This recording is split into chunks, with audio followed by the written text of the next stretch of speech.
మనకి కష్టం సమస్య వచ్చినప్పుడు మనం టోటల్గా సరెండర్ చేసుకోవాలి. నీకు కష్టం వచ్చిందనుకోండి, ప్రార్థనతో మనం ప్రభు సందులో మోకరించాలి.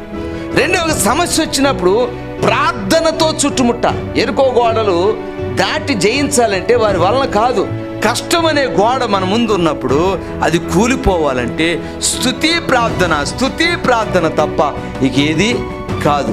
మనం ఏం చేస్తామంటే మన ప్రయత్నాలు మనం చేస్తాం, చెయ్యి తప్పులేదు, కానీ దేవుని స్తుతించుట ఆరాధించుటలో మనం ఎప్పటికీ వెనక్కి రాకూడదు. దేవుని వాగ్దానాలు మనం జ్ఞాపకం చేసుకోవాలి. దేవుని మాటకు మనం విధేయులం కావాలి. యుద్ధము యెహోవాదే, మన పక్షంగా ఉన్నవాడు మన దేవుడైన యెహోవా. కాబట్టి ఈ బ్యాటిల్ని మనం జయించలేమండి, మనం పక్షంగా ఉన్న దేవుడే జయిస్తాడు. అయితే మనం నిలబడాలి, అనగా క్రీస్తులో నిలవబడి మనం ఉండాలి. నేను వస్తాను.